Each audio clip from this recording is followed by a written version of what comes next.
a simple yet much-needed gift from the full harvest moon. Surrounded by silence, set in the darkness, her senses became attuned. As the moon cast its tangerine glow upon an empty grave, amongst the corn stalks hidden, no secrets did the disturbed soil and forgotten spot so readily or eagerly be given. For there in the open ground lies a wooden coffin, aged by time and the earth, now splintered, lid broken apart, open to the sky, covered in loose black dirt. Ripped open from the deep, whether in fear or desperation, by mortal hands unseen, did someone or something claw their way out, eager to escape, in a manner quite keen. Perhaps some malefic spirit that's hell-bent on seeking retribution and revenge. What vile act is the deceased occupant so fervently hoping to avenge? Perhaps it was simply some zealous grave robbers in search of loot. Though what they discovered, the point now obviously moot. It's unmistakably odd, no footprints anywhere on that freshly dug-up spot. Grave robbers? Highly unlikely. In fact, I think most assuredly not. You'll find no sign of any shovel or dirt-covered spade here. As a rush of memories flood her mind, her eyes release a single tear. A large white farmhouse, with a white picket fence set amongst the cornfield green. The blissful couple, childhood sweethearts. The bride young and naive, only 19.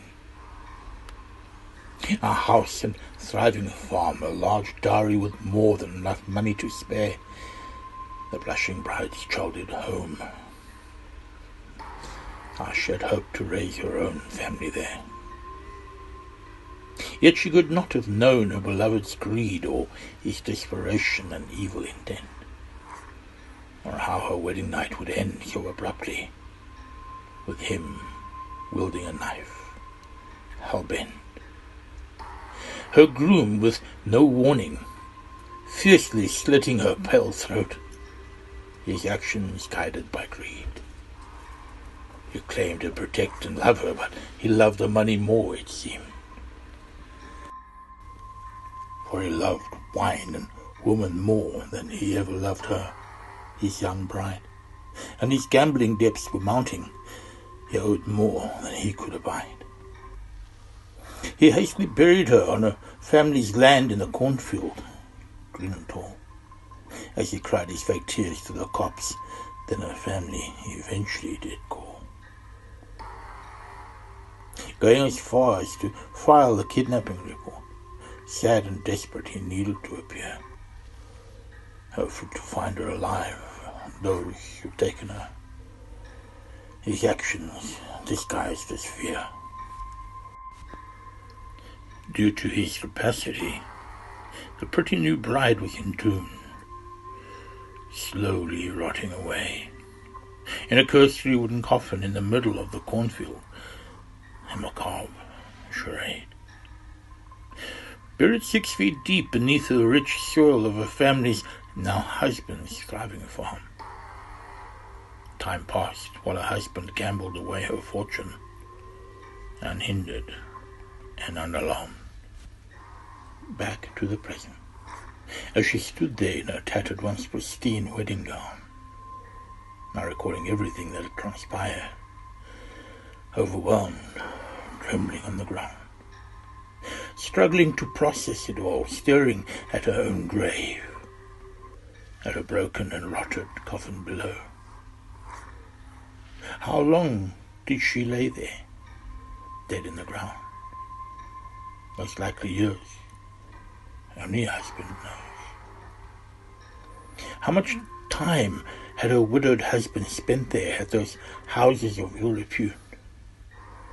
Only he, that odious man, knew the depth of his misdeeds and the whole sordid truth.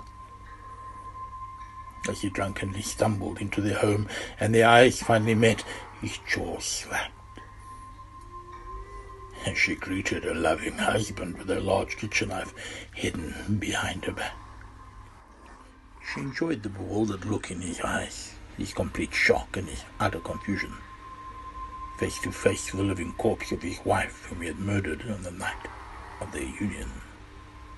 His face, now drained of all colour, her tattered wedding gown, his absolute proof. Frozen with fear, his drunken brain unable to cope, his bladder suddenly turning loose. She smiled her sweetest smile and said, "Welcome home, husband dear." And she revealed the same knife he had used on her. Her intentions now painfully clear. The police would find his body the next day, thanks to some woman's anonymous tip. A suicide note admitting to his heinous crime, with his guilty throat severely, deeply slit, along with an old grave.